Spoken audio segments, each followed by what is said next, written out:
Hey everybody, it's your girl, Nothing's Impossible, 77, straight out of Brooklyn. And I'm coming through today, feeling pretty, pretty good. It's 2:16 p.m. and it is Sunday, November 30th. Oh, I hope everyone had a great Thanksgiving. Let me stop shaking. I hope everyone had a great Thanksgiving. I did. I had a wonderful Thanksgiving with family and friends. And let me just say this, I thought my Thanksgiving would have been ruined because I wasn't feeling well. And I even opted to not participate in the festivities with my family. I was having a lot of pain and I just didn't feel like going anywhere. And the moment that I had decided that, you know what, I don't want to spoil it for anyone else, God turned my situation around in so many ways, And since that's not what my video is about, I just want to say, with regards to what God did for me, and He knows what He did. Never doubt God, We will doubt folks because it is our nature to do so. Folks have a tendency to let us down, and sometimes we blame other folks for things that other folks did, if you know what I mean. But don't doubt God, because God is amazing. He's absolutely amazing, and He cares about us, and He loves us, and what matters to us matters to Him. And once you really understand that, and once you really start to experience His love, it will change you. It will change you. But as I said, that's not what I called. Oh Lord, that's not what this video is about. This video is about, as the title says, wait for love. So we did have a wonderful, time, and I have an uncle and an aunt, and I won't mention their names because I didn't ask them if I could tell the story. So since you don't know what their names are, let me tell you their story, because this just, I've heard the story before, but this past weekend I really got the details of it. And I was just sitting here thinking about it, and I'm like, you know what? I have to share this with my YouTube friends, okay? And my Facebook friends. So here's the story. They had fallen in love. Well, before even falling in love, my uncle had noticed her. She was a cutie. She still is. She's 81 years old now, and she is just as cute as ever. You would never believe that she's 81. And my uncle's, I think he's 83 or 84. I'm not sure, but both of them are just adorable. And she is just so good looking, and she's so calm, and she's so just cool. I check out her demeanor, and it just really gets to me that, she's just a cool gal. I even asked him, I said, Uncle, was she always this cool? He said, yep, she's always been this way. So here's the story. He used to see her sitting in her window when she was young. And honey, when I tell you, fine, I could understand. She would sit in the window and just look outside because, her father was very strict. And he would not let her go outside. And he used to tell her, you wait till I get home. And when I get home, then you can go do whatever we need to do. Because, she was so pretty. And he just did not want her to be out there too much. Anyway, long story short, they never really got together because he had showed one of his friends and said, look at that girl up there. Ain't she fine? And the friend was like, yeah, she is. And the friend went and got her, honey. So, yeah. So, okay. So now she was with the friend, and he moved on, and he had his relationships, and she had hers, and he went into the war, into the army. He went to Korea, and I don't remember what year the Korean War was, but he went to the war and everything. And when he came back, he had, been in a marriage, whatever. Long story short, he was single again, and he remembered her. So check this out, y'all. Check this story out. So he remembered her, and one night he told his brother and another friend of his, look, I want to go check her out. Will y'all come with me? Well, no, I don't think he told them he was going there. He told them he wanted to go see a girl. Now, he was eligible. He had a big old house, a huge house. He was in the house by himself. He was seeing other women, but these women, they would just, I guess, you know, they would just come and go, but he didn't see any of these women as women that he wanted to settle down with.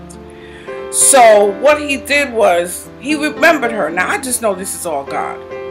So by this time, Auntie already had 12 kids. No, you didn't hear me wrong. It wasn't a mistake. I didn't mean to say 2. She had 12 kids. Well, just literally you could say 11 because one of them wasn't with her. But nevertheless, she had 11 kids in that house.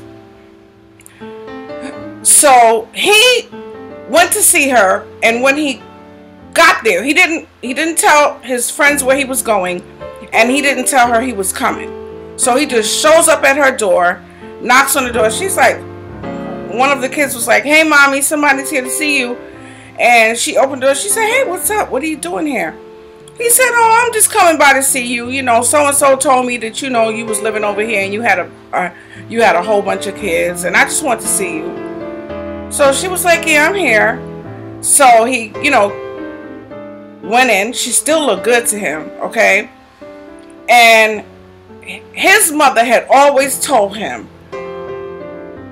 if you want to know if a woman is clean or not, go to her bathroom and look at her bathroom. If her bathroom is tidy, she's a clean woman, okay?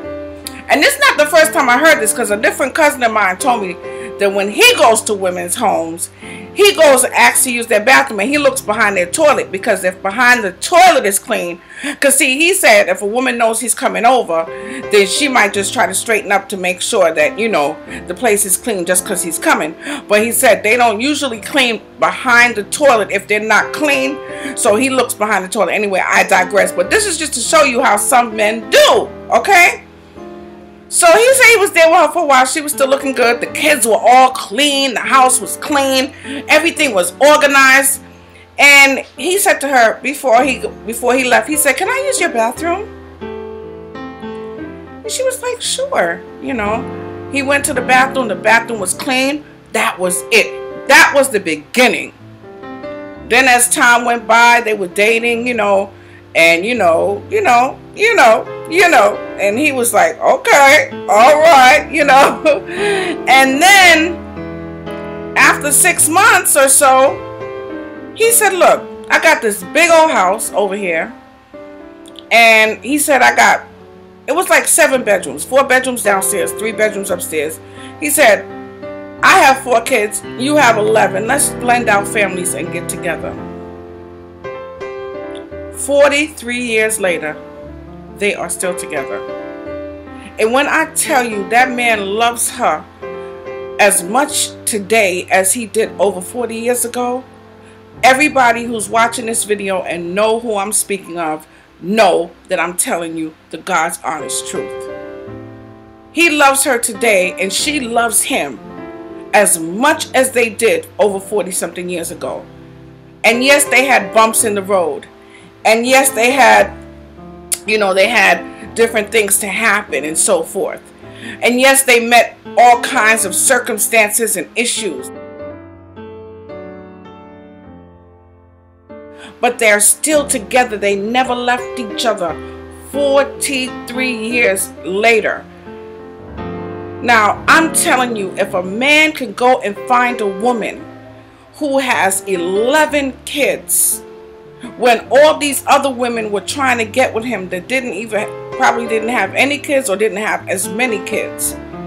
But God sent him for that woman. And when Auntie tells her side of it, she tells me that she was going, you know, on in life, and she was a little bit discouraged because, you know, of her situation. The children's father, I believe, had died. And I don't want to go into all of that because that's not what my video is about. But the main thing I'm trying to say about Auntie is that she said she went to church about a month before he came knocking at her door. And she gave her life to God. And she was like, Lord, you just take care of me.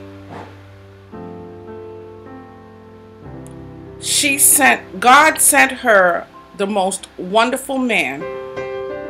And she is the most wonderful woman. And their story have touched my heart so deeply that when I even talk about it, and I'm telling y'all, it lets me know that I want to wait. I want to wait for what God has for me. Because what God has for me is for me. And nobody else can take something that God has for you.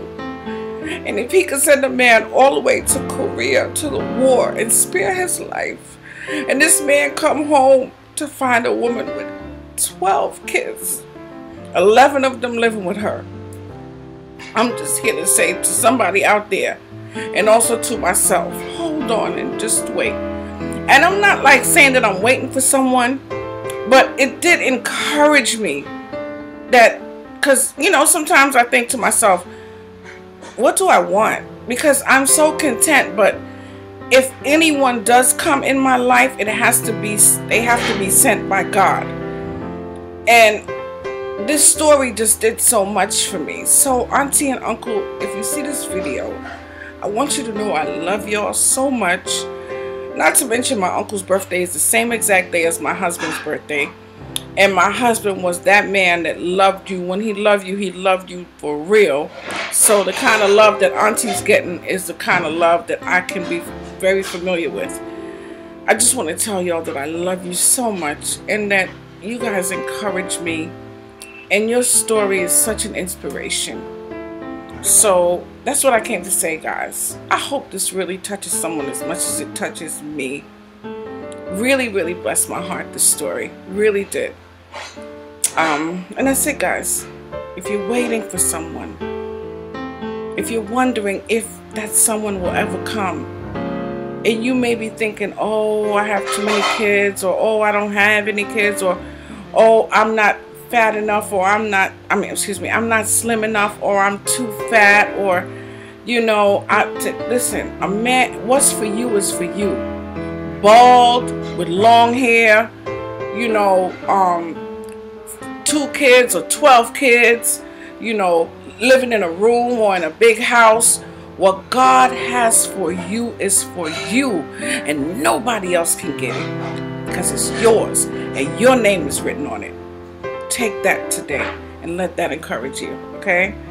All right, guys, I love each and every one of you so much. Mwah! Peace and love. Later.